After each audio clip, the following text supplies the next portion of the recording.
이상민이라고 합니다. 오늘 이렇게 귀한 시간 저한테 할애를 해주셔서 진심으로 감사를 드리고요.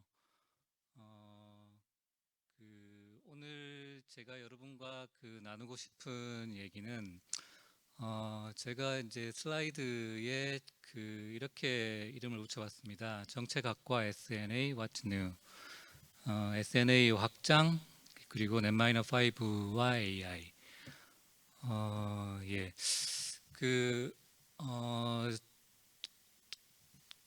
사이람이라고 하는 회사에서 일을 하고 있는데요. 저는 사이람은 2000년도에 설립된 회사입니다. 그러니까 지금부터 25년이 됐죠. 사이람은 소셜 네트워크 분석이라고 하는 분석 방법론을 어떻게 사업적으로 활용할 수 있을까라고 하는 문제의식을 가지고 2000년에 설립을 한 다음에 지금까지 이 SNA라고 하는 하나의 분야에서 비즈니스를 해나가고 있습니다. 사실 이제 어떤 한 분야에서 25년을 뭔가 한다라고 하는 게 쉬운 일은 아니죠.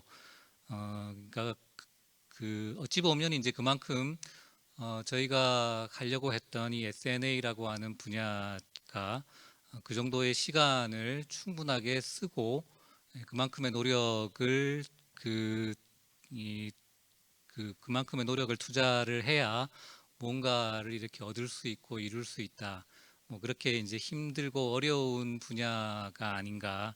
뭐 이런 생각도 한편으로는 스치고 지나가는데 또 다른 한편으로는 그 정도의 시간을 투자할 만한 어떤 충분한 가치가 있는 그런 분야이기도 하다. 그런 생각을 합니다. 오늘 제가 나누고 싶은 얘기에 대해서 간단하게 먼저 리뷰를 좀 해보겠습니다. 앞부분에 이제 스트렝스 오브 이크타이라고 하는 걸로부터 좀 시작을 하고 싶은데요. SNA에서 중요한, 어찌 보면 가장 많이 알려져 있는 이론 중에 하나이죠. 그 다음에 부터는 SNA와 그 다음에 정책학, 그 다음에 정책학과 SNA가 어떻게 어떤 맥락에서 어떤 시기에 어떤 맥락에서 만나게 되고 그 다음에 그 만남이 그 이후에 어떻게 발전을 이렇게 쭉 해왔는가라고 하는 것을 좀 살펴보려고 합니다. 그 다음에 이제 본격적으로 네트워크 SNA의 시각으로 들어가 가지고 네트워크 시각, 네트워크 관점으로 무엇인가를 본다라고 하는 것이 무엇이고 그것과 관련된 이론들이 어떤 게 있고 그 다음에 분석 방법론으로서의 SNA는 어떠한 기본적인 개념들로 구성이 되어져 있는지라고 하는 것을 살펴보려고 합니다. 이 세션에서 최근에 SNA가 상당히 많은 변화가 있었습니다. 최근 한 10년.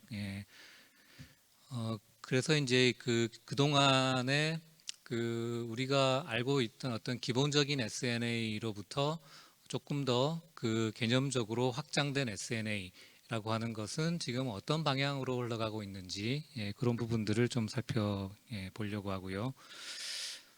그 다음 세션, 그 다음으로는 저희가 이제 개발해서 보급하고 있는 넷마이너라고 하는 소프트웨어에 대해서 말씀을 좀 드리려고 합니다. 최근에 2025년 6월 달에 넷마이너5가 완전히 새로워진 모습으로 시장의 모습을 보였습니다.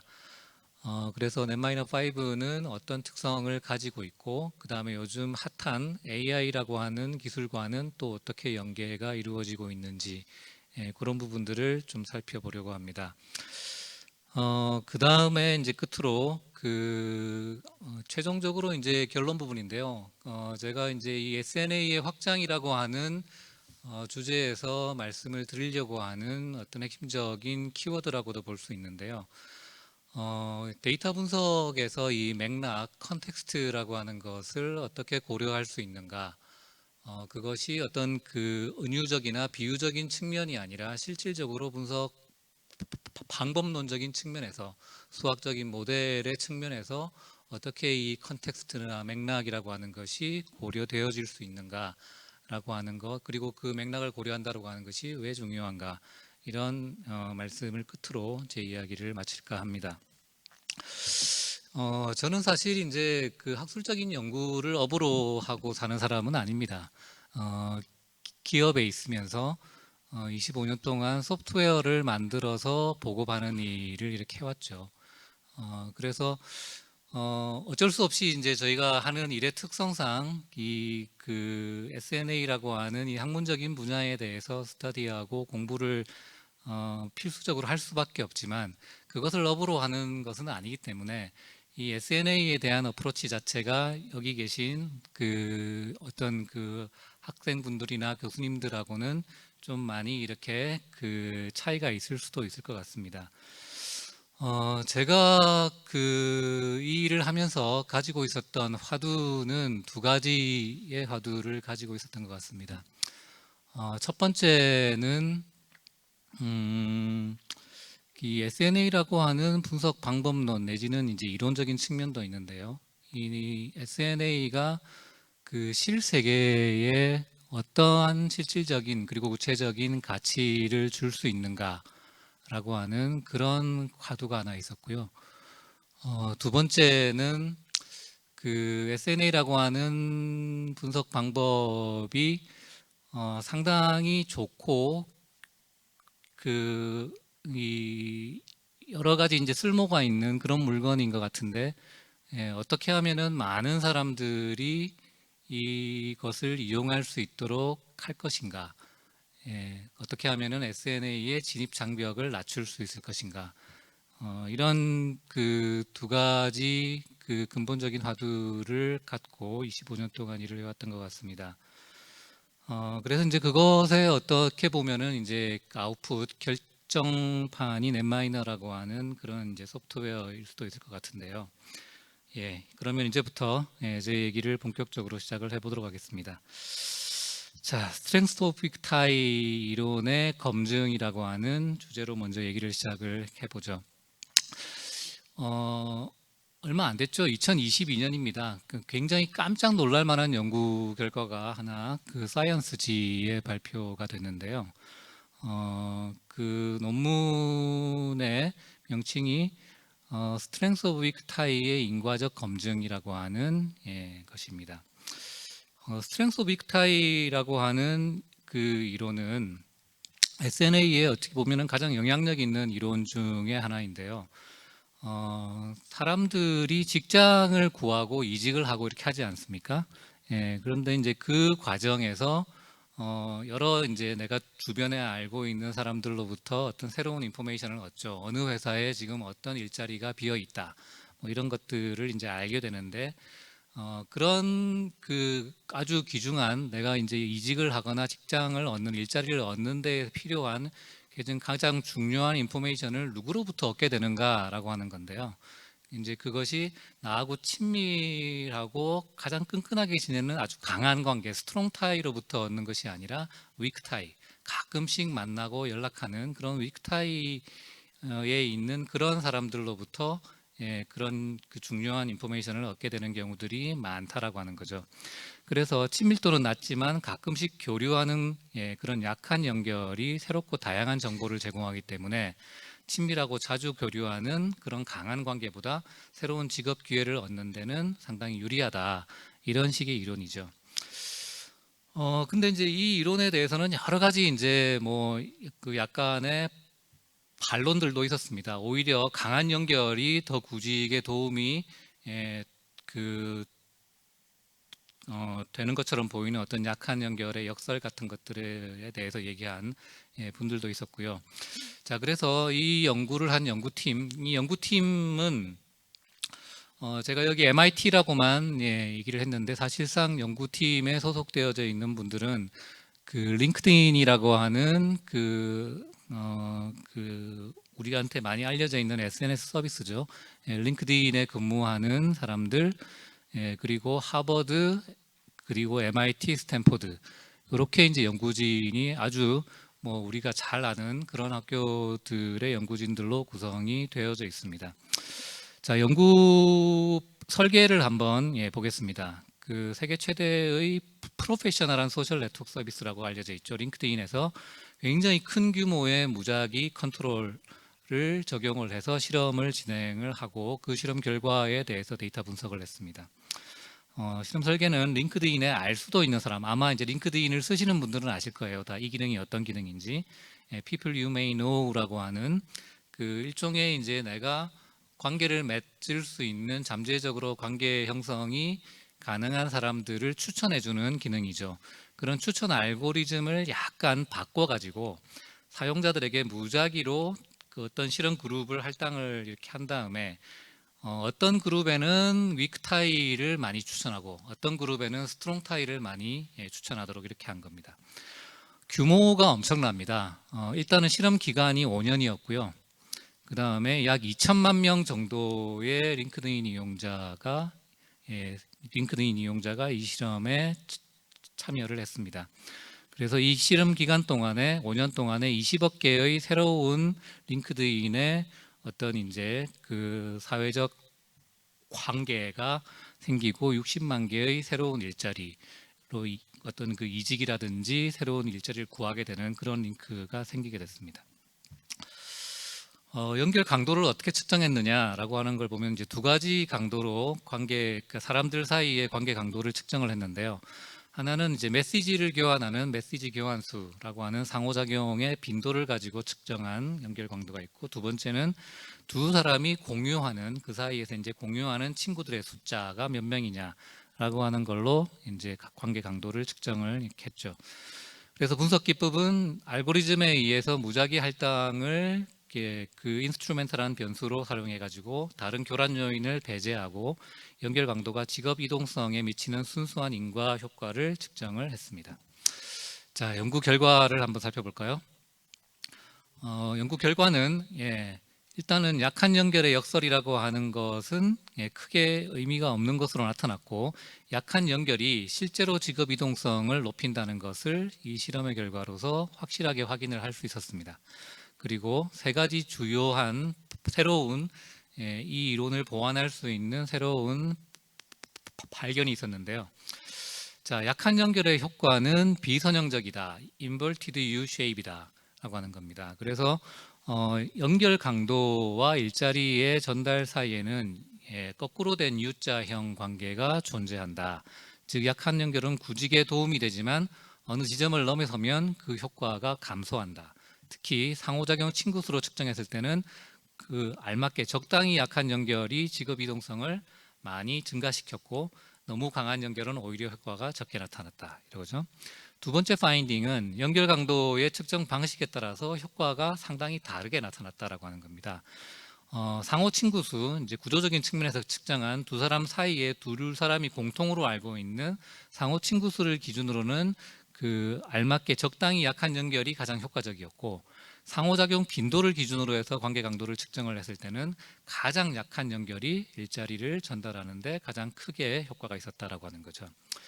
끝으로 세 번째는 산업별로 효과가 상이하다라고 하는 겁니다.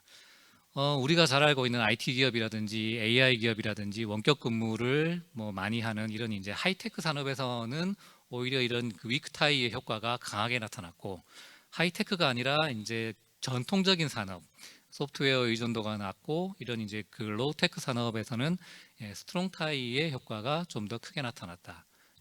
이런 식의 이제 파인딩이 있었습니다. 저는 이제 이 연구를 보고 깜짝 놀란 게, 물론 연구의 아웃풋 결과도 상당히 놀라운 결과이지만 이런 규모의 실험적인 연구가 가능하다.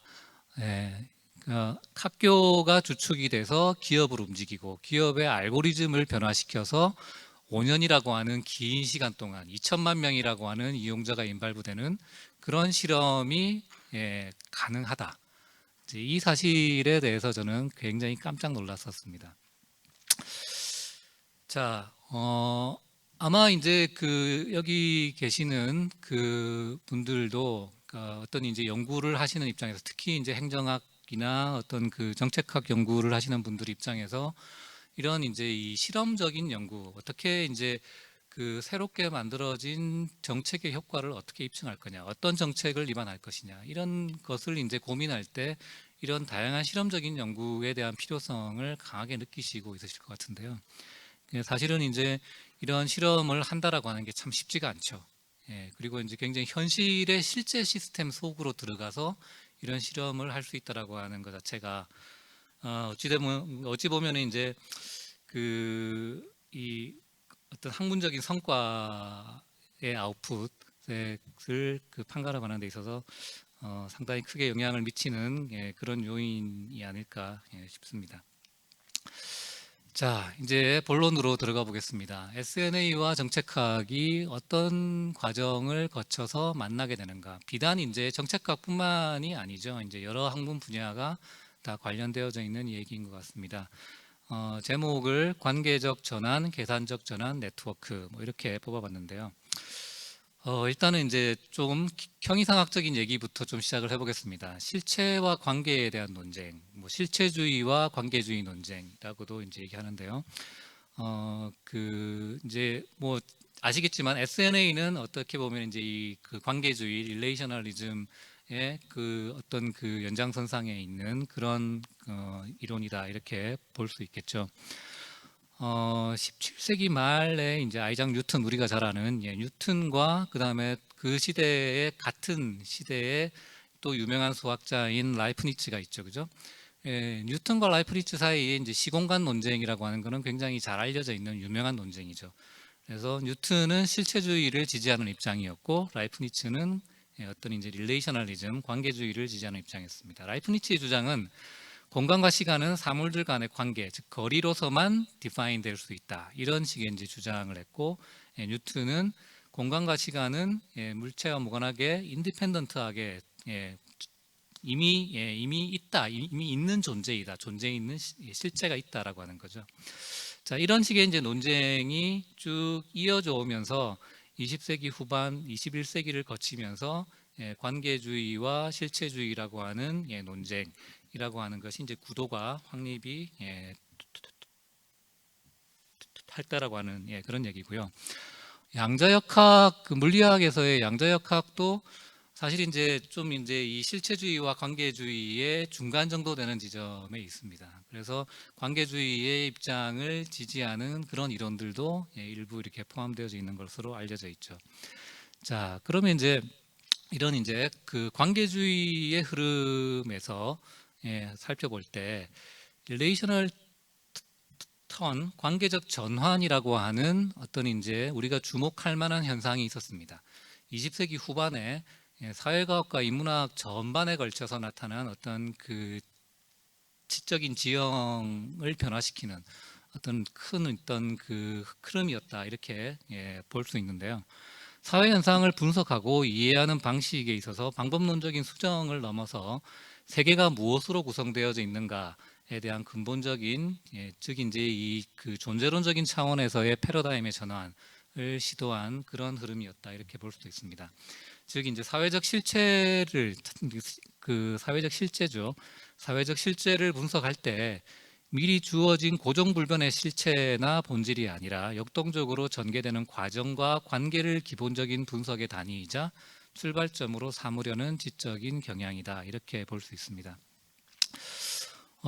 우리가 잘 아는 이제 포스트 모더니즘이나 후기 구조주의 사상의 확산이라고 하는 것이 확산이 이루어지면서 이제 본질적인 어떤 주체 개념이 해체가 되고 사회 현상 자체가 복잡해지고 굉장히 여러 가지 요인들이 복잡하고 다양하게 작용하고 그리고 유동성이 어떤 강조되는 그러한 이제 흐름과 맥을 같이 한다라고 볼 수 있고요. 어떤 학문 분야 내에서의 여러 가지 문제 의식에서도 이런 흐름들이 나타나고 있었죠.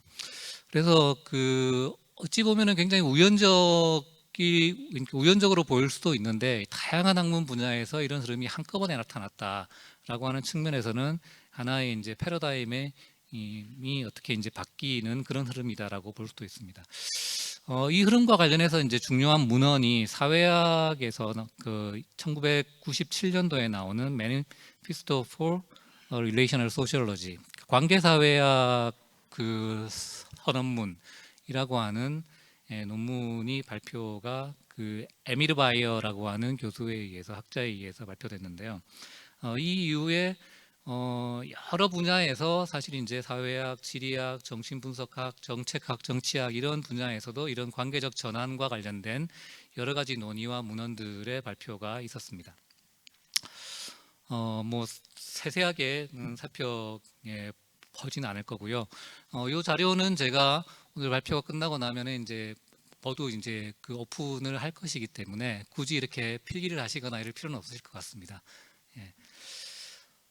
그래서 이제 1980년대에서 90년대에 사회과학 분야를 중심으로 해서 본격적으로 논의가 되고 영향력을 얻기 시작을 했습니다. 그래서 뭐 오늘날까지도 여기 보시면은 이 관계적 전환이라고 하는 것을 주제로 해서 논문이나 컨퍼런스가 이루어지고 있고요. 우측 상단에 있는 요 우측 상단에 있는 이거 같은 경우는 1925년 그러니까 2025년입니다. 올해죠. 일종의 이제 문학 분야에서의 관계적 전환이라고 하는 것을 주제로 해서 그 어떤 이제 그 컨퍼런스가 있었고요. 자, 이런 이제 관계적 전환이라고 하는 것이 그 이제 상당히 뭐 다양한 학문 분야에서 일어나고 여러 학자들, 연구자들의 주목을 끌기 시작하면서 이 그 네트워크 연구를 하는 그 분야 내에서도 이 흐름에 굉장히 주목하고 본격적으로 이 흐름의 입장에서 그 네트워크 분석의 이론과 방법론을 정립해 나가려고 하는 그런 흐름들이 생겨나게 됩니다.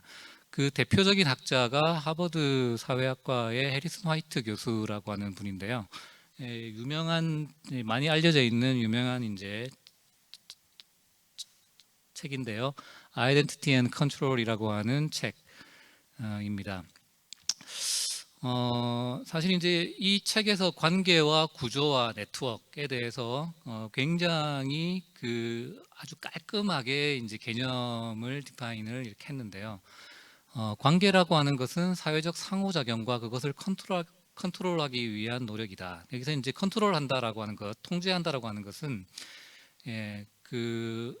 이 다른 사람을 그 지배하려고 하는 그런 시도뿐만이 아니라 불확실한 사회적 환경 속에서 자기의 설 자리를 찾고 안정적인 상호작용의 기반을 마련하려고 하는 모든 노력을 의미합니다.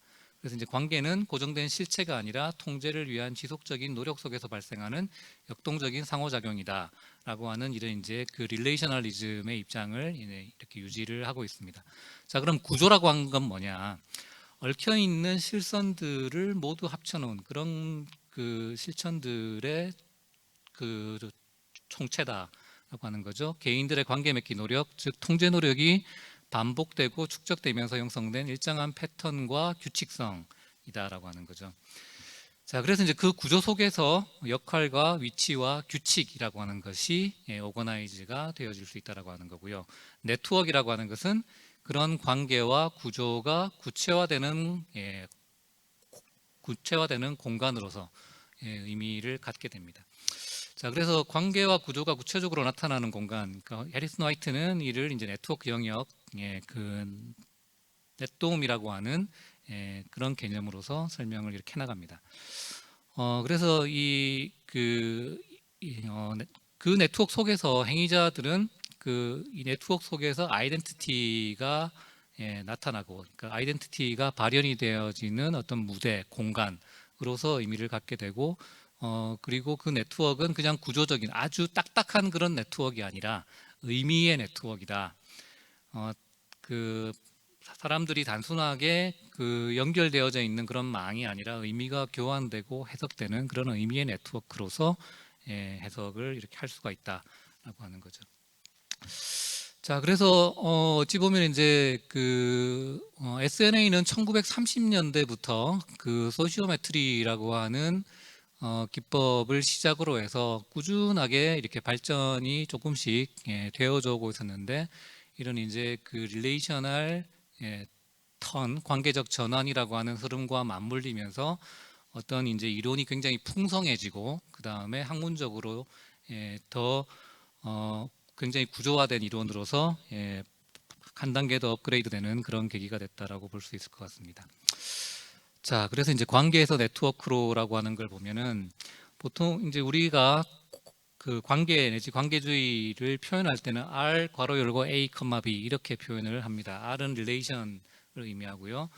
그 안에 있는 A와 B는 관계항으로서 relator라고 보통 이제 얘기를 하죠. 그런 것이 이제 수학의 집합론을 만나게 됩니다. 그래서 이제 관계를 이렇게 집합론으로 집합적으로 표현하는 거가 생기게 되죠. 그래서 A라는 집합에는 A, B, C, D라고 하는 원소가 있고 R이라고 하는 집합에는 A, B, 그 다음에 B, C, C, D라고 하는 이런 이제 쌍 형태로 구성된 원소들이 집합의 구성 요소를 이룬다. 이제 이런 이제 아이디어들이 생겨나게 되고, 이제 그런 것들을 19세기 말의 수학에 이제 그 오일러라고 하는 수학자가 발전시킨 그 어떤 이론이 있죠. 그 이론에 빗대서 살펴보니까 이거를 개체와 엣지, 그러니까 개체와 관계라고 하는 그런 것으로 표현할 수 있겠다. 그래서 이제 그 네트워크 모델, 그래프 모델이라고 하는 것으로 이제 이렇게 그 발전을 해나가게 되는 것 같습니다. 그래서 그 네트워크라고 하는 것은 노드와 링크의 집합으로 이루어진다. 노드 집합과 링크 집합으로 이루어질 수 있다. 이런 식으로 처음에 관계, 즉 이제 이 사람들의 양자 관계로부터 출발해서 그 관계들이 연쇄적으로 이어져 있는 구조인 어떤 그 네트워크로 개념적인 발전이 이루어진다. 이렇게 볼 수 있겠습니다. 자, 그 다음에 이제 두 번째 큰 이제 전환이 있는데요. 계산적 전환, 컴퓨테이셔널 턴이라고 하는 현상이 또 나타나게 됩니다. 이 계산적 전환이라고 하는 것은 관계적 전환이 일어나고 나서 2000년대 이를 넘어서면서 2000년대 초반에 제기가 돼서 2010년 이후에 본격화된 어떤 그런 흐름이다라고 볼 수 있을 것 같습니다. 전통적으로는 텍스트 해석, 정성적 분석, 통계적 기법에 의존하던 학문이 계산적 방법을 본격적으로 받아들이는 그런 이제 흐름이다 이렇게 볼 수 있습니다. 단순하게 새로운 도구를 쓰는 차원을 넘어서 학문 자체의 문제 설정과 지식 생산 방식이 바뀌는 그런 변화를 의미합니다. 그래서 이제 이 주로 그 혼합 방법론적인 측면에서 질적인 분석과 계산적인 분석이 함께 결합함으로써 새로운 해석을 만들어 나가게 되는 그런 과정을 거치게 되는데요. 역시 이제 이런 계산적 전환도 학문 분야별로 다양하게 나타나게 됐습니다. 사회과학 분야에서는 컴퓨테이셔널 소셜 사이언스라고 하는 CSS라고 하는 어떤 분야로 만들어져서 뭐 요즘 이제 엄청나게 핫한 그런 분야입니다. 인문학 분야에서는 그 디지털 휴머니티라고 하는 분야로서 이렇게 이쪽 분야도 이제 뭐 그 인문학 전통적으로 인문학이라고 하는 것은 컴퓨테이션하고는 상당히 거리가 먼 학문 분야라고 우리가 생각하고 있었는데 최근에 인문학은 안 그렇습니다. 이 그 디지털 휴머니티가 들어오면서 인문학에서 이 컴퓨테이션 기술을 활용하는 그런 연구들, 굉장히 신선하고 다양한 연구들이 굉장히 많이 나타나고 있죠. 정책학 측면에서는 정책 네트워크 분석, 빅데이터 기반의 정책 효과 분석, 뭐 알고리즘적인 의사결정, 뭐 이런 식으로 이런 이제 컴퓨테이셔널 턴이라고 하는 흐름을 받아들이고 있는 것 같습니다. 즉 이제 이 흐름은 그 한마디로 말씀드리면은 어떤 그 학제적인 융합입니다. 컴퓨터 과학과 인문사회과학의 경계가 허물어지고 데이터 과학과 사회 이론이 같이 이렇게 컴바인되는 그런 큰 흐름을 의미한다 이렇게 볼 수 있겠습니다. 자, 그래서 이런 이제 그 학제 간의 흐름이라고 하는 것이 컴퓨테이셔널 소셜 사이언스나 디지털 휴머니티 분야에서 어떻게 이루어지고 있는가라고 하는 것을 보여주고 있는 그런 이제 이미지고요. 이제 이런 이거를 하기 위해서 그 여러 가지 이제 우리가 기존에 갖고 있지 못했던 여러 가지 요소들, 이런 연구들을 하기 위해서 필요한 여러 가지 요소들이 있을 수가 있는데, 일단은 제일 밑에 있는 컴퓨테이셔널 싱킹, 그 다음에 그 knowledge representation, 이거 이제 컴퓨테이션 기술, 컴퓨터 기술을 이용을 하는 것이기 때문에 우리가 알고 있는 질적인 데이터를 컴퓨터가 이해할 수 있는 그런 데이터 형태로 일단은 표현이 가능하도록 만들어내는 거. 그러려면은 이걸 컴퓨터가 이해할 수 있는 형태로 어떻게 표현할 수 있을까라고 하는 걸로 이제 컴퓨터 중심적인 사고를 이제 우리가 사고 방식 자체를 그렇게 바꿔 나가야 된다라고 하는 것이 이제 있는 거죠. 그리고 이제 그 위에 여러 가지 이제 이런 것을 뒷받침해 줄 수 있는 알고리즘이라든지 분석의 방법론이라든지 뭐 이런 것들이 뒷받침이 되어질 필요가 있다라고 하는 얘기일 것 같습니다. 제가 오늘 이런 식으로 이제 다양한 문헌에 있는 자료들을 소개를 이렇게 해드리려고 하는데요. 저도 사실은 이제 뭐 그 정책학, 행정학이라는 분야는 저한테는 그 생소한 분야이기 때문에 이제 오늘 발표를 준비하면서 그동안 이제 이 분야에서 어떤 흐름들이 존재해 왔었는가라고 하는 것을 여러 가지 문헌을 통해서 이렇게 쭉 공부하는 과정이 있었는데, 오늘 그 공부 과정에서 제가 습득하게 된 여러 가지 문헌들을 함께 이렇게 공유하는 시간으로 그렇게 말씀을 드리려고 합니다. 그래서 그냥 이제 부담 없이 편안하게 그렇게 제 얘기를 들어주시면 좋을 것 같습니다. 자, 정책학에서의 계산적 전환이라고 하는 것은 어떻게 일어났는가 라고 하는 것을 좀 살펴봤는데요. 정책학 연구가 문헌 사례 중심의 분석을 넘어서 대규모 데이터와 계산적 기법을 활용해서 정책 과정과 효과를 연구하는 방향으로 그렇게 바뀌고 있다. 그 배경에는 이제 행정 정책 데이터의 디지털화, 이제 뭐 우리나라에서도 공공 데이터라고 하는 게 많이 생기고 정부 보고서, 의회 기록 이런 것들이 과거에는 이런 데이터들에 접근하기가 어려웠었는데 이런 것들이 다 디지털화해서 화돼 가지고 지금은 뭐 굉장히 방대한 양의 데이터에 우리가 그 액세스할 수가 있죠. 그 다음에 SNS 온라인 담론 데이터의 확산, 뭐 SNS의 확산이라고 하는 것은 뭐 제가 굳이 말씀 안 드려도 알 것 같고요. 이 SNS를 통해서 정책 여론이나 시민들의 의견들이 그냥 굉장히 다양하게 알려지게 되고, 그런 것들에 대해서 연구자들이 그런 데이터에 굉장히 광범위하고 그리고 빠르게 접근할 수 있게 됐다.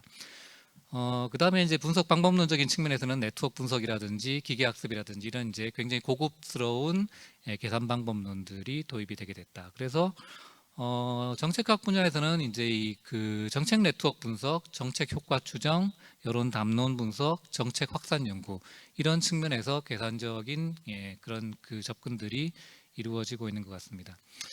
그리고 이제 어떤 의미적인 측면에서는 그 정성적인 논의와 정량적 데이터의 분석의 결합이라고 하는 현상이 굉장히 강하게 나타났고요. 기존의 어떤 사례 연구나 통계 모델을 넘어서서 복잡한 상호작용이나 어떤 이제 그 시간의 흐름에 따라서 바뀌어 나가는 그런 이제 모습들을 포착해내려고 하는 그런 움직임들이 생겨났고, 그리고 이제 정책학 역시도 그다음 이 정량적인 데이터와 어떤 그 시뮬레이션 기반의 과학으로 진화시켜 나가려고 하는 그런 힘들이 이제 그 생겨나고 있었다라고 하는 거고요. 그래서 2010년대 이후에 그 팔로시 인포마틱스라든지 어떤 컴퓨테이셔널 팔로시 어널리시스라고 하는 이름으로 확산이 그동안 이루어지고 있었다라고 하는 얘기입니다. 그 밑에 보면 이제 주요 문헌들이 있습니다. 나중에 궁금하시면 이런 문헌들을 직접 읽어보시면 좋을 것 같고요. 이 문헌 중에서 2022년도에 출간된 그 정책 프로세스 연구에서의 계산적 전환이라고 하는 논문을 조금 더 요 논문은 좀 흥미있는 얘기들을 많이 하고 있어서 좀 더 소개를 해드리려고 합니다. 정책 변화에서 공진화 네트워크라고 하는 그런 그 프레임워크를 가지고 여러 가지 이제 실험도 해보고 했던 그런 연구인데요. 정책 과정 연구 분야에서 복잡성 이론, 어찌 보면 이제 네트워크 분석이라고 하는 것도 이런 이제 그 복잡계 이론 중에 하나라고 볼 수 있겠죠. 복잡성 이론이 오랫동안 논의가 되어져 왔음에도 불구하고 그에 상응하는 계산적인 방법론의 도입은 미미했고 기존 정책 이론과도 분리되어져 있었다라고 하는 문제의식을 가지고 그런 이제 이론과 방법론의 괴리라고 하는 것을 어떻게 극복할 수 있을까? 그런 것을 극복하는 데 있어서 하나의 계기가 되는 것이 계산적 전환이다라고 하는 거죠. 그래서 이제 복잡성 이론을 그동안 적용하는 흐름이 세 가지 정도가 있었는데 이제 그 세 가지 흐름은 암묵적으로만 사용했거나 명시적으로 사용하되 이론적인 측면에서만 사용하거나 아니면 명시적이고 또는 형식적이고 포멀한 측면에서도 같이 사용하는 그런 움직임이 있었는데 정책 이론을 알고리즘적인 사고로 전환하려고 하는 움직임들이 있긴 했지만 아직은 그 움직임이 굉장히 미미하다라고 하는 거고요. 그래서 이제 공진화 네트워크 모델이라고 하는 것을 제안을 하고 있는데 이 저자가 주목하고 있는 그 주요 그 정책 과정 이론은 옹호연합 이론, 다중흐름 모형, 단속 평형 이론, 정책 학습 이론 뭐 이런 이제 몇 가지 이론에 대해서 공통 분모들을 찾아내고 그 공통 분모에 기반해서 기본 모델들을 이렇게 제시를 했습니다. 그래서 모델 핵심 개념은 행위자와 네트워크와 그 다음에 그 코이볼루션 공진화라고 하는 메커니즘 그 다음에 이제 최종적으로는 폴리티컬 캐피탈 정치적 자본이라고 하는 것으로서 어떤 행위자의 영향력이라고 하는 것을 어떤 개념으로 측정할 것이냐라고 하는 것에서 정치적 자본, 사회과학에서 이제 사회적 자본을 그러니까 사회학에서 사회적 자본을 얘기하듯이 정책학에서 정치적 자본이라고 하는 것을 가지고 측정할 수 있다라고 이제 했고요. 그래서 이제 이런 뭐 그 모델을 가지고 몇 가지 이제 모델을 시뮬레이션을 해본 결과 어떤 이제 그 외부의 어떤 양극화 요인이 없어도 뚜렷한 양극화 요인 즉 힘이 없어도 행위자들의 상호작용만으로도 어떤 이제 클러스터나 연합 같은 것들이 형성되는 그런 경향들을 확인할 수 있었다라고 하는 것이 첫 번째 파인딩이었고요. 그 다음에 이제 이 영향력이라고 하는 것, 그 정치적 자본이라고 하는 것을 측정을 해봤더니 굉장히 불평등한 분포를 보이더라. 소수의 행위자가 대부분의 정치적인 자본을 축적해서 큰 영향력을 행사하는 그런 모습을 볼 수 있다. 사실 이제 현실의 모습도 이렇죠. 우리가 살고 있는 현실의 모습들. 되게 이제 그 네트워크라고 생각하면은 굉장히 평등한 그런 세상이나 구조를 우리가 상상하기 쉬운데 실제로는 네트워크 구조는 안 그렇습니다. 네트워크만큼 불평등한 그런 이제 구조적인 특성을 갖고 있는 것들은 없죠. 자, 그래서 이제 상호작용이 활성화되고 기존의 안정적인 연합 구조가 흔들리면서 어떤 이제 그 어떤 이슈에 대해서 타협하려고 하고 합의하려고 하는 그런 경향들이 가속화된다라고 하는 그림.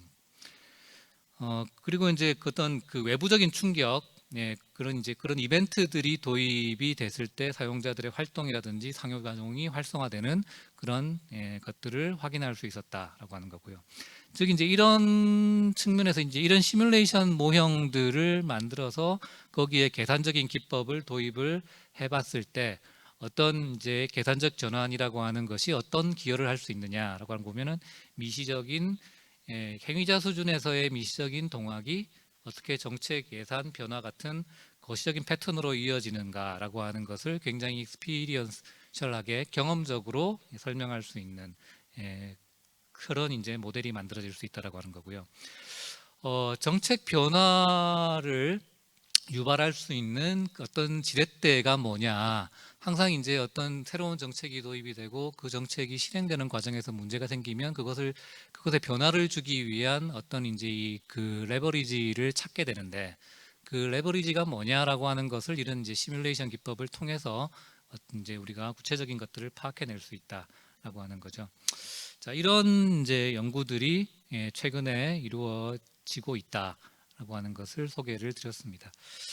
자, 그래서 제가 이제 관계적 전환에서부터 시작해서 그 계산적 전환 두 가지를 말씀을 드렸었죠. 시기적으로는 관계적 전환이 먼저 일어났고요.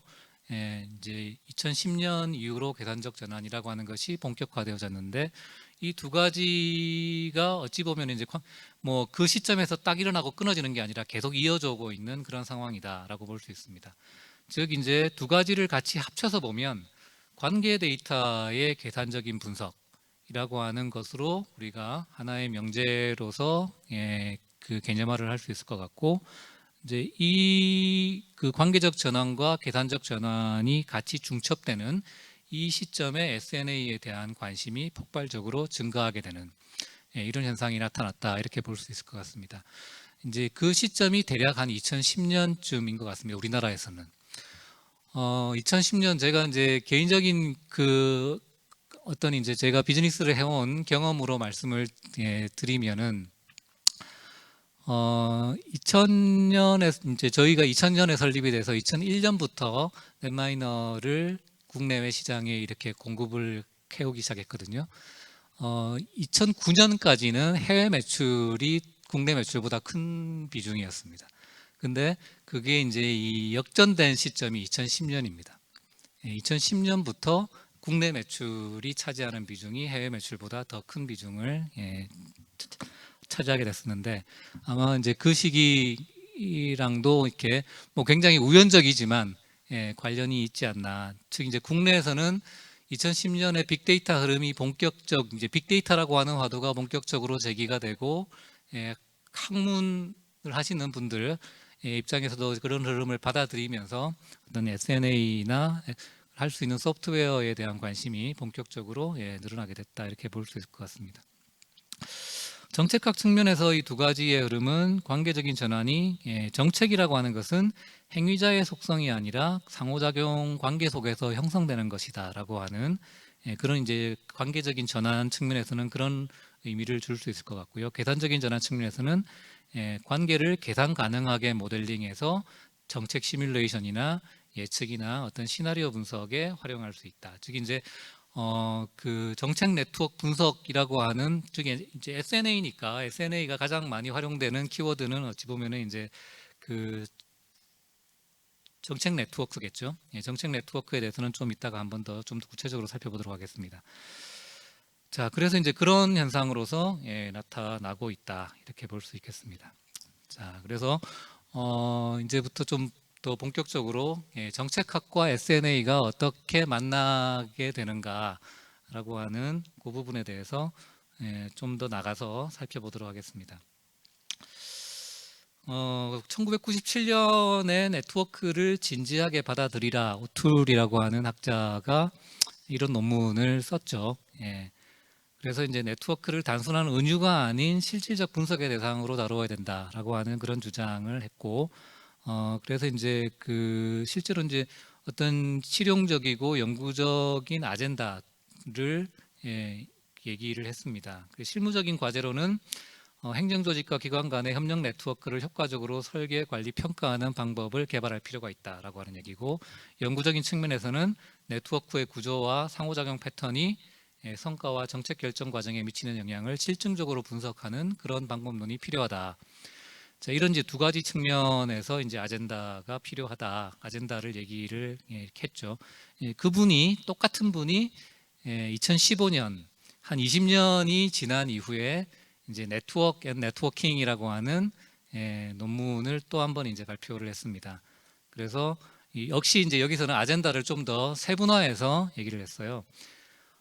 주로 이제 이 20년간 공공행정 분야에서 네트워크 연구와 실무가 어떻게 발전했는지라고 하는 것을 리뷰를 쭉 해오면서 향후 과제를 이제 얘기를 했는데, 개념적이고 기술적인 측면에서의 아젠다와 실증 이론 측면에서의 아젠다, 실천적인 아젠다, 규범적인 측면에서의 아젠다, 이렇게 네 가지 측면에서의 아젠다를 제시를 했습니다. 자, 그래서 그 개념적 기술적인 측면에서의 아젠다는 어떤 이제 네트워크의 정의, 유형, 구조적 특성을 명확하게 하고 비교 역사적인 관점에서 체계적인 데이터를 축적해야 된다라고 하는 거고요. 그 다음에 그 실증 이론적인 측면에서는 네트워크가 왜 형성이 되고 어떻게 성과에 영향을 미치는지라고 하는 그 과정을 규명할 수 있어야 한다라고 하는 거. 실천적인 측면에서는 공공관리자가 네트워크 환경에서 효과적으로 그 작동하기 위한 전략과 기술에 대한 개발이 필요하다. 규범적인 측면에서는 네트워크가 책임성, 공정성, 민주적 거버넌스에 미치는 영향에 대한 평가라고 하는 것들이 필요하다. 이런 이제 굵직굵직한 측면에서 아젠다를 제기를 했습니다.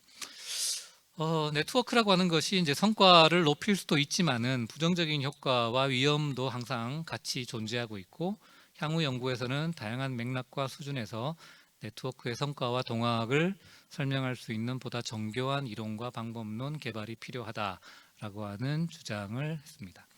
자, 이분의 주장이 사실은 이제 그 이후에 정책학 분야에서 네트워크 연구에서 상당히 많이 수용이 되고 받아들여져서 이후의 연구들에서는 뭐 굉장히 구체화되어져 나오는 그런 연구들이 많이 나타나는 것 같습니다. 그 앞에서 설명드렸던 이제 관계적 전환이라고 하는 맥락에서 최근 논문이죠. 2025년에 나온 논문인데,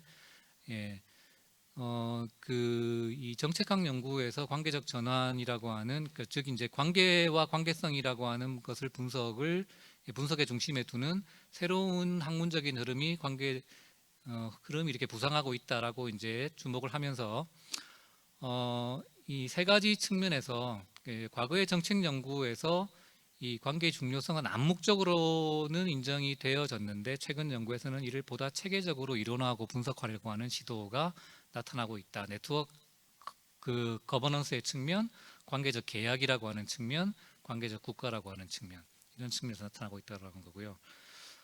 관계를 분석하기 위해서는 SNA가 유용하지만 이를 보완할 질적인 방법도 필요하다.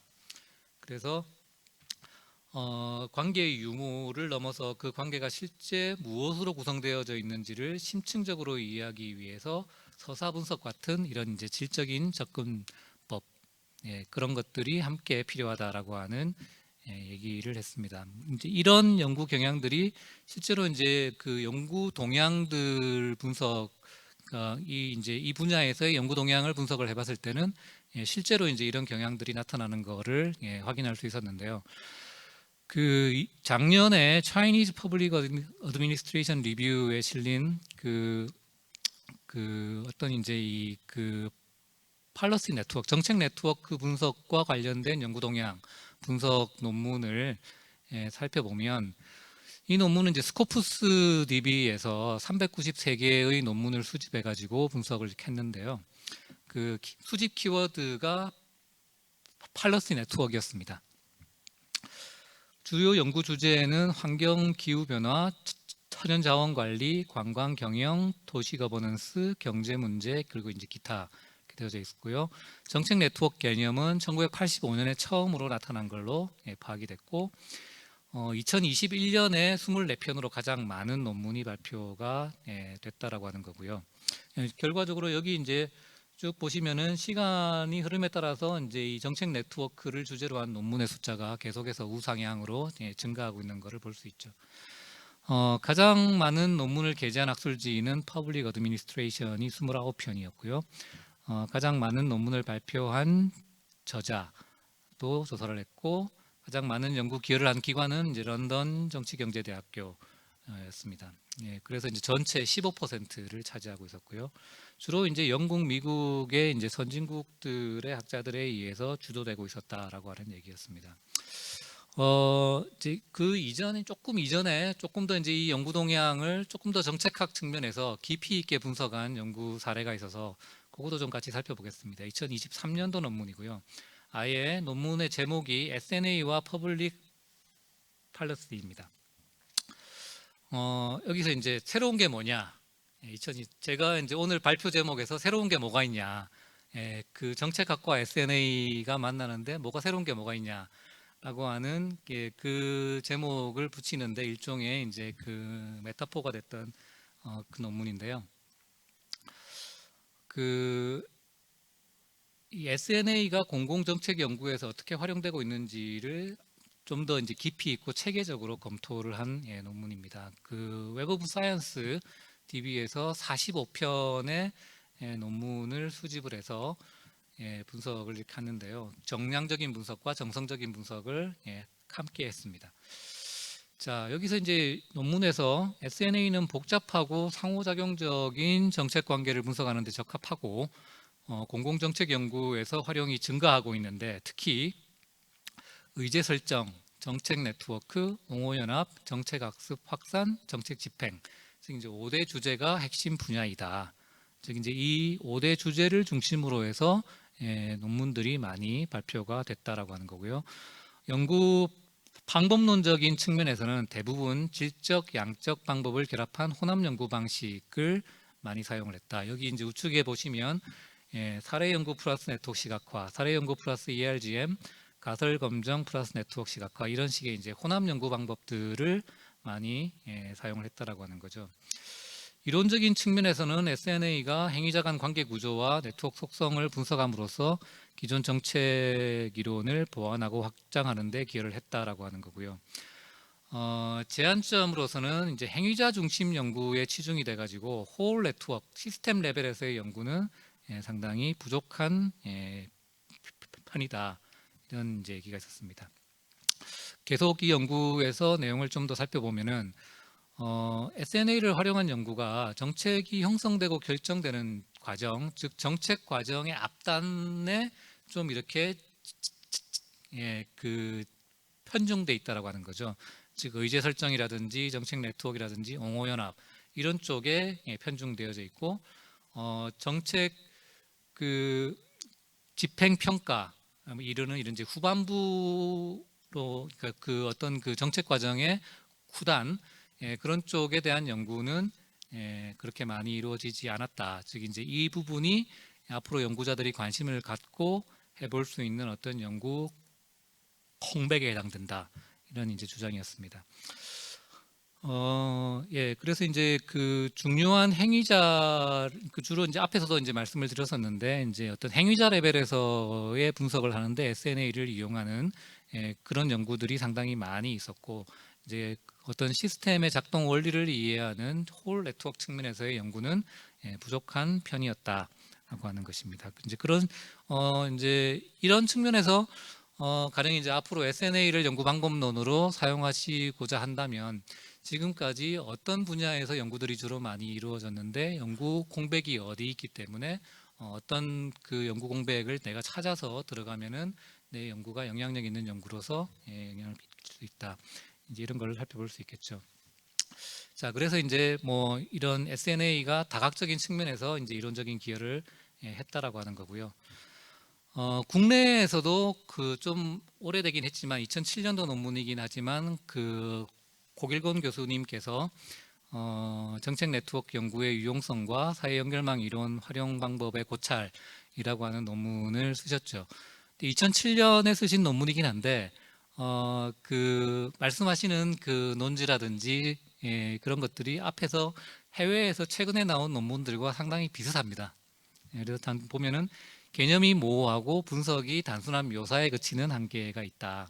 그리고 정책 형성 과정을 사례 서술 중심으로 분석하는 데 초점이 맞춰져 있고 정책 집행의 어떤 과정 단계에서 네트워크에 대한 실증 연구가 부족하다. 앞에서 이제 어떤 그 정책 과정에서 후단에 대한 연구가 부족하다라고 하는 그 맥락과 이렇게 일치하는 것 같습니다.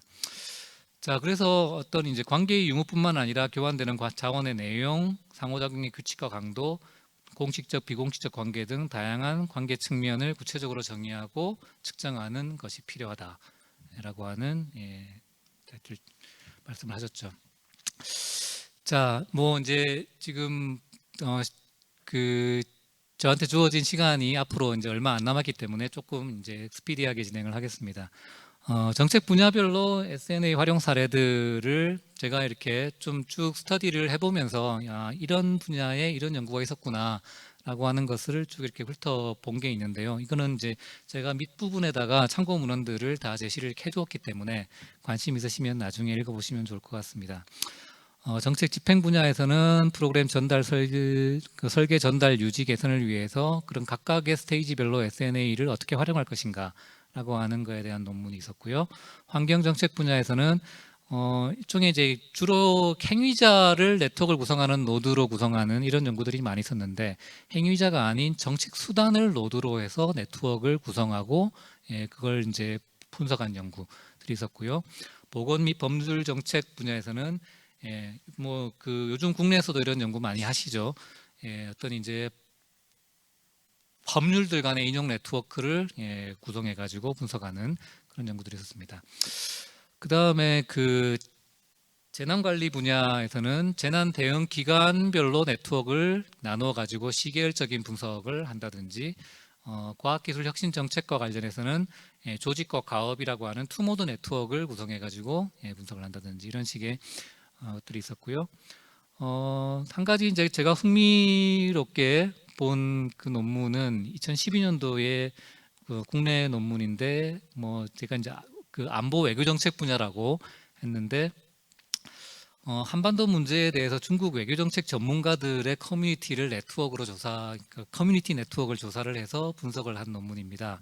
굉장히 흔한 논문은 아니죠, 이런 논문이 나오는 거는. 그래서 중국의 정책 담론을 형성하는 핵심 지식인과 전문가 커뮤니티의 구조를 네트워크로 모델링해서 분석을 했다라고 하는 거고, 그래서 이제 중국 내에서 중국의 이 분야의 전문가들이 발표한 문헌 간의 인용 네트워크를 가지고 이제 인용 네트워크를 본인이 직접 읽어보면서 인용 네트워크를 누가 누구의 문헌을 인용했고 누가 누구의 문헌을 인용했고 하는 것들을 이제 조사를 해서 네트워크를 만들어서 분석을 하고, 그거에 대한 이제 의미적인 분석까지 한 이제 그런 논문입니다.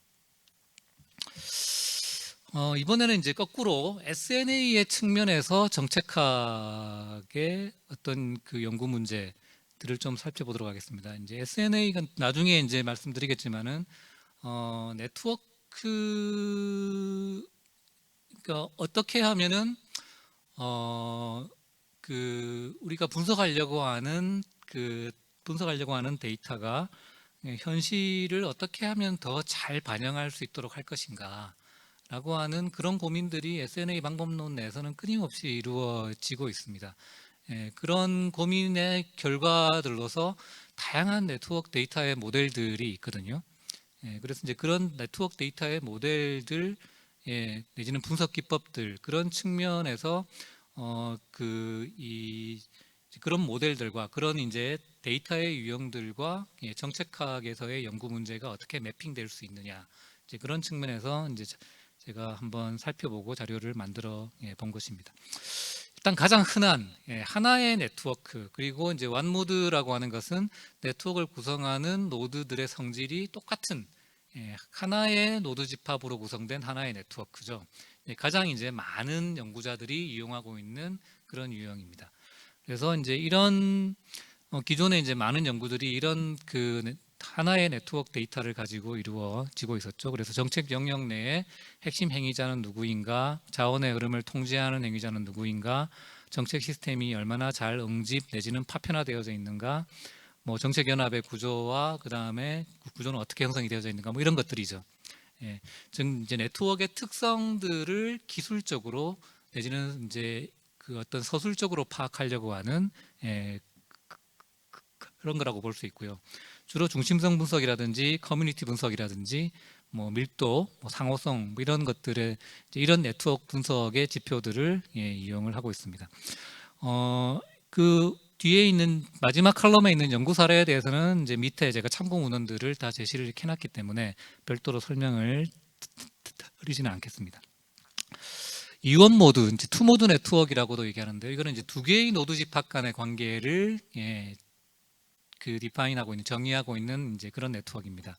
어떤 행위자들이 유사한 정책 법안을 지지하는가? 이제 행위자와 그 다음에 행위자가 어떤 이제 국회의원과 국회의원이 발의한 법안 간의 그런 이제 그 투모드 네트워크 분석이 되겠죠. 어떤 조직들이 같은 정책 포럼 위원회에서 참여하는가, 어떤 행위자들의 정책 수단 선언은 어떻게 군집화되는가, 뭐 이런 식의 이제 투모드 네트워크 분석을 이용해서 하는 거고요. 최근에 많은 관심들을 갖고 있죠. 이제 비정형 텍스트 데이터를 이용을 해서 텍스트로부터 네트워크를 구성하려고 하는 그런 흐름이죠. 정책 담론의 핵심 주제와 프레임은 무엇인가? 어떤 행위자들이 특정 담론이나 서사를 주도하고 있는가? 뭐 이런 이제 그런 그 문제 의식입니다. 그래서 분석 기법적인 측면에서는 토픽 모델링, 아니면 이제 담론 네트워크 분석, 좀 더 나중에 보시겠지만 이제 서사 네트워크 분석, 이런 분석 방법은 이제 구조적인 분석과 내용적인 분석을 같이 컴바인 시키는 이제 이런 흐름이다라고 볼 수 있죠. 좀 이제 고차원적인 네트워크로 들어가게 되면은 그 멀티 모드, 멀티 레이어라고 하는 그런 네트워크가 이제 생길 수가 있습니다. 이제 앞에서 제가 이제 투 모드를 얘기했는데요. 그러니까 투 모드 이상 가는 여러 노드 집합들 간의 관계를 한꺼번에 정의하고 있는 네트워크, 내지는 이제 관계의 레이어라고 그래서 다층적인 관계로 디파인할 수 있는 네트워크. 가령 이제 협력 관계 네트워크와 갈등 관계 네트워크는 어떻게 상호작용하는가. 예, 그 다음에 그 정보를 교환하는 네트워크와 재정적인 지원을 받는 네트워크 간에는 서로 연관되어져 있는가, 아니면 상호 간에 전혀 연관성이 없는가, 뭐 이런 식의 그래서 이제 뭐 QAP 코릴레이션이라든지 QAP 회귀 분석이라든지 뭐 이런 식의 분석 기법들을 쓰고 있습니다. 그 다음에 이제 이건 정말 이제 그 어찌 보면은 좀 더 그 고차원적인 분석 기법을 이용하는 건데요. 네트워크 내에서 관계 형성을 추동하는 어떤 미시적인 원인, 미시적인 요인은 무엇인가? 라고 하는 이런 것에 이제 관심을 갖게 되는 거죠. 그래서 이 네트워크가 도대체 어떤 힘이 작용해서 현재 이 시점에 이런 네트워크의 형상을 가지게 됐는가, 구조를 가지게 됐는가, 이런 거죠. 즉 이제 그 ERGM이라고 하는 분석 모델이나 분석 기법을 이용하는 건데, 사실은 이제 ERGM도 굉장히 다양한 모형들이 있습니다. 뭐 속성을 어떻게 고려하느냐, 관계의 가중치를 고려하는 ERGM, 투모드 네트워크에서의 ERGM, 뭐 굉장히 다양한 ERGM 모델들이 있고요. 그 다음에 이제 시계열적인 그 밑에 나오는 행위자의 신념, 행동과 네트워크 구조는 어떻게 상호 진화하게 되는가. 그 다음에 그 정책 분야의 상호작용의 순서와 어떤 이제 어떤 이벤트의 발생이라고 하는 것을 결정하는 요인은 무엇인가? 뭐 이런 이제 그럴 때는 SAOM이라든지 REM이라고 하는 이제 이런 식의 이제 그 굉장히 그 통계적 추론 모델이라고 할 수 있는 그런 이제 그 분석 기법들이 최근에 주목을 받고 있죠. 자, 그래서 이제 지금 정책학 분야에서 네트워크를 바라보는 관점에서 최근의 어떤 흐름을 보면은 그 최근 정책학 연구에서는 SNA를 단순히 관계 구조를 기술하는, 그러니까 서술적으로 기술하는 도구를 넘어서서 네트워크의 형성 원인을 추론하고 그 변화를 예측하는 방법론으로 이렇게 진화를 해나가고 있습니다. 그래서 앞에서 살펴본 것 같이 굉장히 동적이고 시계열적인 분석이 부상하고 있고, 통계적인 모델을 도입해서 어떤 이제 추론적인 그 인과 추론을 하려고 하는 그런 그 흐름들이 많이 등장하고 있고요. 그 다음에 빅데이터적인 측면에서는 텍스트 마이닝과 그 다음에 앞에서 봤던 우리가 이제 그 컴퓨테이셔널 사이언스에서의 기법들을 같이 함께 이용하려고 하는 그런 흐름들이 나타나고 있다라고 하는 거고요. 그래서 이제 SNA와 DNA, NNA, 뭐 담론 네트워크 분석, 서사 네트워크 분석, 뭐 이런 식의 이제 흐름들이 있는데요. 요거는 제가 자세한 설명은 생략하도록 하겠습니다. 이건 나중에 자료를 공개를 이렇게 해드릴 테니까 한번 살펴보시면 좋을 것 같고요. 주로 이제 비정형 텍스트 데이터를 구조 분석, 즉 이제 내용 분석과 구조 분석을 함께 사용해서 어떤 연구를 하려고 하는 움직임에서 크게 이제 이런 두 가지 흐름, 그 DNA와 NNA라고 하는 이런 흐름이 존재하고 있다라고 하는 거고요. 자, 추론적인 네트워크 분석에서는 이제 ERGM, 앞에서 설명드렸던 ERGM, SAOM, REM 이런 식의 분석 모델들이 현재 주목을 받고 있습니다. ERGM은 왜 이런 구조인가라고 하는 이런 이제 연구 질문에 대해서 응답하려고 하는 거고요. SAOM은 네트워크가 어떻게 변화해 왔는가, 시간의 흐름에 따라서, 즉 이제 ERGM의 시간축이라고 하는 것을 포함시킨 거라고 볼 수 있습니다. REM, Relational Event 모델이라고 하는 것은 어떤 사건이 언제 누구에 의해서 일어나는가라고 하는 거죠. 오늘 이제 미국에서 우리나라 그 대표단하고 미국에서 이제 그 협상이 있지 않습니까? 한미 간에 회담이 있는데, 그런 이제 회담에서 누가 누구에게 어떤 얘기를 했다, 누가 어떤 주제로 얘기를 했다, 그런 것이 이제 이런 그 REM에서 분석하려고 하는 게 이런 거예요. 예, 그래서 이제 그런 것들을 그 관계적인 이벤트라 그러거든요. 누가 누구에게 얘기했다, 내지는 누가 무엇을 얘기했다. 그런 이제 이벤트 로그 데이터가 쭉 있을 때 그런 흐름을 분석을 해가지고, 갑자기 어떤 합의에 도달했는데 그 합의에 도달하게 될 때 누가 어떤 역할을 결정적으로 했는가, 뭐 이런 것들을 파악하려고 하는 거죠. 자, 그래서 이제 밑에 최근 논문 하나를 소개를 해드리겠습니다. 2025년 논문이고요. 예. 그 네트워크 연구가 기술적 분야에 머물러 있는 한계를 지적하고 무엇이 효과가 있는가라고 하는 질문에 답하기 위해서 인과학 추론 연구 설계를 체계적으로 우리 연구의 기존 연구에 통합해야 된다. 그리고 그 구체적인 방법론은 뭐다라고 하는 그런 논문입니다. 자, 이제 그 정책학과 SNA가 어떤 과정을 거쳐서 만나게 됐고, 그 다음에 어떻게 흘러왔는가, 최근의 정책학에서의 그 네트워크 분석의 흐름은 어떠한가, 최근 흐름은 어떠한가, 이런 것까지 좀 살펴보았습니다. 이제 본격적으로 SNA 얘기를 좀 해보도록 하겠습니다. 자, 네트워크 분석을 위해서는 일단은 소셜 네트워크 관점이라고 하는 것을 가질 수 있어야 하고요. 소셜 네트워크 관점이 있어야 지금 내가 해결하려고, 내가 직면하고 있는 문제가 네트워크 문제인지 SNA를 적용해서 해결할 수 있는 문제인지 아닌지라고 하는 것을 식별할 수가 있겠죠. 자, 그래서 이제 소셜 네트워크 관점이라고 하는 것은 개인의 행동은 그들이 속한 관계망의 구조에 의해 영향을 받는다. 사회를 이해하기 위해서는 개인의 속성보다 관계 패턴을 분석해야 한다. 그 다음에 관계망 내에서의 개인의 위치가 기회와 제약을 결정한다. 정보, 자원, 영향력은 사회적 연결망을 통해 흐르고 확산된다. 관계라고 하는 것은 단순히 존재하는 것이 아니라 지속적으로 형성, 유지되고 변화하는 것이다. 뭐 이런 식의 이제 시각을 얘기합니다. 자, SNA를 적용하려면은 어떤 이제 내가 해결하려고 하는, 즉 내가 연구하려고 하는 문제가 네트워크 문제인가 아닌가라고 하는 것에 대해서 판단할 수가 있어야 되겠죠. 그래서 보통 일반적으로 많이 우리가 연구를 해온 그 네트워크 문제라고 하는 것은 이런 것입니다. 핵심 행위자 및 그룹을 식별한다든지, 정보나 영향력의 확산이나 흐름을 분석한다든지, 네트워크 구조가 얼마나 건강하냐, 강건하냐, 취약하냐라고 하는 것을 진단한다든지, 네트워크 기반의 어떤 예측이나 추천을 한다든지, 네트워크의 동적인 변화 과정을 추적한다든지, 이런 식의 어떤 문제의식들, 이제 여기서 나오는 구체적인 어떤 문제들이 그 네트워크 분석과 관련이 있고 네트워크 분석을 통해서 해결할 수 있는 네트워크 문제다, 이렇게 볼 수가 있겠습니다.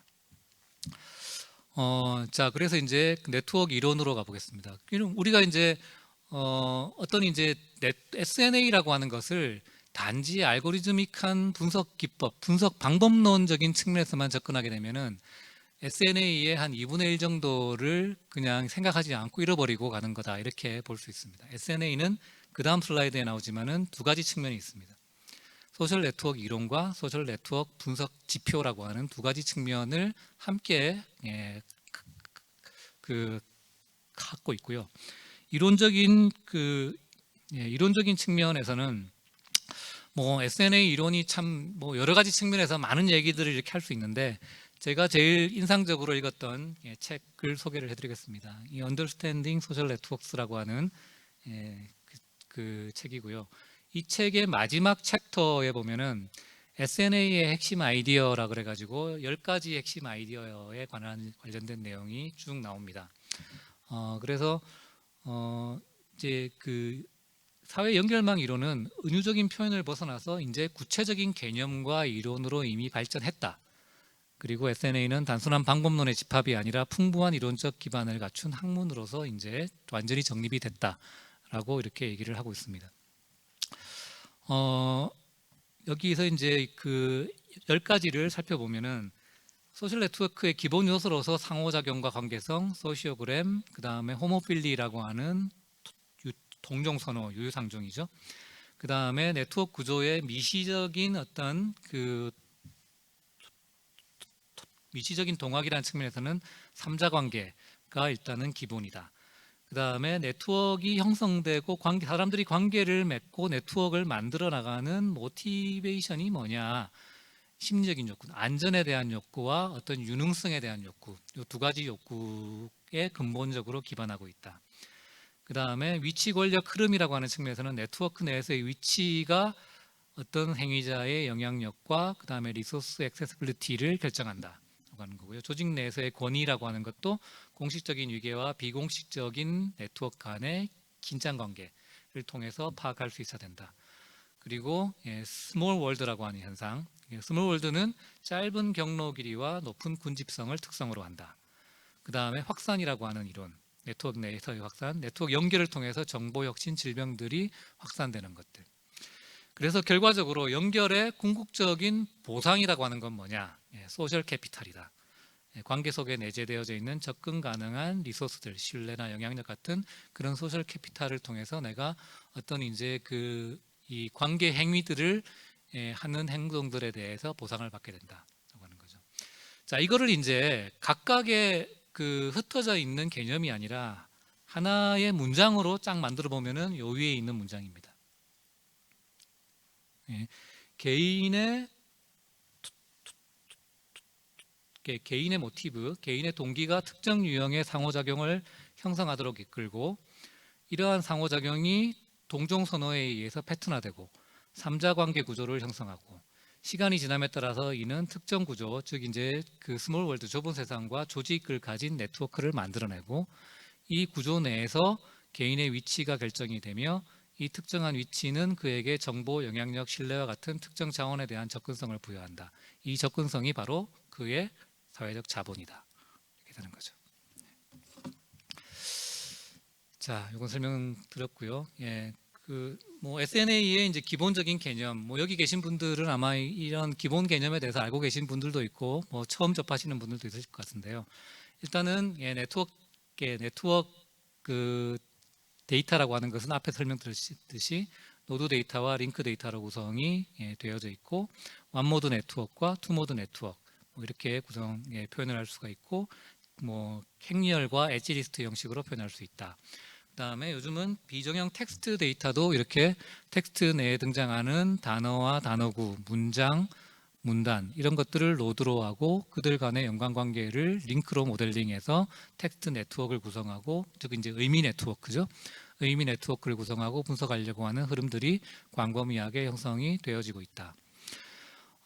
네트워크 분석이라고 하는 것은 이제 시각화와 측정 분석이라고 하는 두 가지 기법을 함께 제공을 하게 되는데, 이런 이제 오른쪽에 있는 네트워크와 왼쪽에 있는 네트워크를 살펴보면은 오른쪽에 있는 네트워크가 좀 더 복잡해 보이죠, 그죠? 복잡하게 연결되어지는 거. 그리고 왼쪽에 있는 것들이 좀 더 엉성하게 연결되어 있는 것으로 보이죠, 그죠? 그런 것들을 이제 수치적으로 어떻게 측정할 수 있는가? 네트워크의 밀도라고 하는 것으로 이걸 측정할 수 있다, 이런 거죠. 그래서 오른쪽은 0.023, 왼쪽은 0.016이다. 분석의 수준 측면에서는 노드 수준과 링크 양자관계 수준, 그다음에 네트워크나 네트워크 수준에서의 측정들이 있을 수 있다. 즉 이제 노드 수준에서의 측정이란 우리가 가장 많이 알려져 있는 중심성 분석 같은 겁니다. 중심성 분석은 하나하나의 노드에 대해서 숫자들이 나오는 거죠. 그 다음에 네트워크 수준이라고 하는 것은 하나의 네트워크 수준에서 하나의 수치값이 나오는 거고요. 링크 수준이라고 하는 것은 양자관계 수준에서 하나의 수치값이 나오는 것이다. 이렇게 볼 수 있습니다. 크게 이제 네 가지 분석 주제, 아주 기본적인 교과서적인 측면에서는 네 가지 분석 주제가 있는데요. 기본적으로 이제 네트워크가 얼마나 어떤 식으로 연결되어져 있는가, 이제 연결 구조를 분석하는 것이고요. 두 번째는 중심성 분석이라고 해서 이제 중심과 주변을 분석하는 것입니다. 세 번째는 응집 구조 분석이라고 해서 이제 끼리끼리 뭉쳐져 있는 집단들을 파악하려고 하는 분석 기법이고요. 네 번째는 역할과 위치 분석입니다. 네트워크 내에서 비슷한 역할을 수행하고 있는 그런 집단들이 어떤 집단들인가라고 하는 거죠. 시간이 별로 없어서 빨리빨리 얘기하고 넘어가도록 하겠습니다. 네트워크 SNA 방법론을 적용하는 스텝이고요. 이건 나중에 읽어보시면 좋겠고요. 그 다음에 텍스트 분석은 기본적으로 이제 텍스트 데이터를 네트워크로 변환해내는 텍스트 마이닝이라고 하는 그런 스텝이 하나 더 중간에 포함된다, 이렇게 보시면 될 것 같습니다. SNA의 최근 흐름, 최근에 여러 가지 이제 새로운 흐름들이 나타나고 있습니다. 텍스트 속성 기반 네트워크, 뭐 소시오 시멘틱 네트워크, 멀티모드, 멀티플렉스, 멀티레이어, 타임 시리즈, 뭐 시간의 흐름에 따른 동적 네트워크 분석, 그 다음에 이제 뭐 AI하고 같이 결합되는 그 임베딩 기반의 네트워크 분석, 이런 이제 흐름들이 최근에 나타나고 있고요. 이런 이제 새로운 네트워크 분석의 흐름이 어떤 맥락에서 나타나는가, 좀 더 이제 그 현실을 좀 더 정확하게 리프레젠테이션 하려고 하는 이제 그런 이제 어떤 욕구, 그런 흐름이다, 이렇게 볼 수 있겠죠. 네트워크 데이터에다가 어떻게 하면 현실을 좀 더 정확하게 반영할 수 있을까? 수학적인 모델에 어떻게 하면은 그런 잘 반영된 데이터를 어떻게 더 잘 분석할 수 있을까라고 하는 이제 그런 노력의 결과다, 이렇게 볼 수 있을 것 같습니다. 예, 이런 것에 대한 세부 설명은 생략하도록 하겠습니다. 최근에 이제 AI와 함께, 물론 이제 이런 그 지식 그래프는 예전부터 존재하고 있었지만은 AI와 함께 지식 그래프 한 번 더 이제 그 활발하게 주목받고 있는 그런 거가 이 그 날리지 그래프라고 하는 게 있는데요. 날리지 그래프 뭐 이제 그 네트워크처럼 생겼죠, 그죠? 네트워크보다 더 풍부한 인포메이션을 가지고 있습니다. 모나리자가 누가 그렸고 지금 현재 이 그림은 어느 박물관에 있고, 이런 것들을 이제 굉장히 다양한 인포메이션을 포함할 수 있는 이제 그런, 그래서 현실 세계의 개체와 개념을 노드로 그들 사이에 의미 있는 관계를 엣지로 표현하고 하는 이제 그런 거죠. 그래서 이제 이 그 다양한 분야에서 이 지식 그래프라고 하는 거를 만들어 가지고 어떤 의미 있는 그 시스템을 구성하려고 하는 흐름들이 지금 굉장히 많이 등장하고 있습니다. 그래서 지식 그래프는 정형 데이터, 비정형 데이터를 모두 이렇게 수용할 수 있는 그런 그 형태인데요. 이 지식 그래프는 기본적으로 멀티 모드, 멀티 레이어 네트워크라고 하는 성질을 갖고 있습니다. 그래서 이 지식 그래프가 SNA의 의미와 맥락을 추가함으로써 SNA의 분석 깊이와 적용 범위를 더 확장해 줄 수 있는 그런 가능성, 즉 이 무미건조한 관계에 어떤 의미와 맥락이라고 하는 것을 부여해 주는 그런 수단으로서 지식 그래프가 주목을 받고 있습니다. 자, 그래서 이제 그 기존의 텍스트 데이터를 모델링하는 방법으로서 텍스트의 일정한 영역에서 그런 어떤 두 개의 워드 단어가 동시에 나타났는가라고 하는 코어커런스 네트워크를 중심으로 모델링을 했는데, 이제는 코어커런스 네트워크도 의미가 있지만은 지식 그래프로 모델링하는 그런 움직임도 나타나고 있다라고 하는 거고요. 그래서 이런 이제 실제로 최근 연구에서는 지식 그래프를 만들어서 그거에 SNA를 적용하려고 하는 그런 연구 흐름도 나타나고 있다. 끝으로 이제 넷마이너 5를 좀 살펴보도록 하겠습니다. 넷마이너 5에는 네트워크 분석만 있는 건 아니고 기계학습, 그래프 신경망, 텍스트 마이닝, 통계, 이런 이제 분석 다양한 분석 방법들이 포함되어져 있고, AI 기반의 인사이트를 주는 기능들도 같이 이번에 포함이 되어져 있습니다. 그리고 외부에서 데이터를 수집할 수 있는 기능들까지 포함되어져 있고요. 자, 그래서 이제 출시된 지 얼마 안 됐습니다. 2달 됐고요. 이제 많이 관심을 가져주시면 감사하겠습니다. 네. 최근에 넷마이너에 계속 이제 업그레이드가 이루어지고 있는데요. 이렇게 UI가 이렇게 생겼는데, 최근에 기능 한 2가지만 소개해드리고 요 얘기 끝내겠습니다. 아까 앞에서 말씀드렸던 이제 지식 그래프를 자동으로 구축하는 기능인데요. 이제 지금은 실험적인 측면에서 포함되어 있고 계속해서 업그레이드를 시켜나갈 겁니다. 여기 이제 왼쪽에 있는 요게 더 글로리라고 하는 이제 한국에 했던 드라마의 스토리죠. 이 드라마의 스토리를 인풋으로 받아서 이런 이제 노드와 링크, 어떤 엔티티가 어떤 등장인물이 나오고 그 등장인물들 간에는 어떤 릴레이션이 있었다라고 하는 것을 추출해냅니다. 이걸 뽑아내는 거는 이제 인공지능 일종의 이제 AI를 이용을 해서 객체와 관계를 추출하고요. 그걸 가지고 이렇게 시각화를 시키고 다양한 네트워크 분석의 방법론을 이용을 해서 분석을 할 수가 있죠. 두 번째는 새로운 기능으로 LLM AI를 이용을 해서 분석 결과의 의미를 해석하는 기능입니다. 그래서 네, 잠깐만요.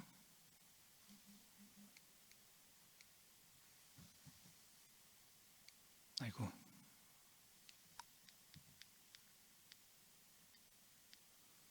자, 이렇게 이제 커뮤니티 분석은 이제 이 응집 그룹 분석이라고 하는 거를 하게 되는데, 응집 그룹이 분석이 이제 어떤 노드가 어떤 그룹에 속한다라고 하는 건 나오지만은 그것의 이제 분석적인 의미가 뭐냐라고 하는 거에 대해서 이제 해석하기가 힘들다라고 하는 그런 의견들이 많이 있었는데, 이제 그거를 분석 결과와 그 다음에 그 분석 결과의 의미를 해석할 수 있는 그 데이터를 AI에게 보내가지고 의미를 해석해봐라 라고 이제 그 시켜보는 거죠. 그런 것들을 이제 소프트웨어에서 할 수 있는 그런 기능들이 포함됐다라고 하는 얘기고요. 자, 이제 제 얘기를 마무리를 해야 될 것 같습니다. 관계적 전환이 두 가지 얼굴이 있다. 하나는 그 영미적인 전통과 유럽의 그 컨티넨탈한 그런 이제 시각이 있다라고 하는 거고요. 두 가지 관점이 조금 더 다르다. 컨티넨탈한 그런 이제 대륙적인 접근이 관계주의를 더 급진적으로 수용하고 있는 입장입니다. 그리고 이제 그 영미적인 접근은 SNA를 굉장히 관계주의를 실용적으로 해석하려고 하는, 즉 이제 SNA는 영미적인 접근의 어떤 흐름으로 이렇게 볼 수 있고요. 근데 여기 보시면은 사용자 액션을 그 셀프 액션, 인터랙션, 트랜스액션은 이제 이 교호작용이라고 보통 번역을 하는데요. 교호작용이라고 하는 것은 엔티티와 릴레이션과 컨텍스트를 함께 분석하는 것이다 라고 하는 그런 거죠. 그래서 컨텍스트가 중요하다.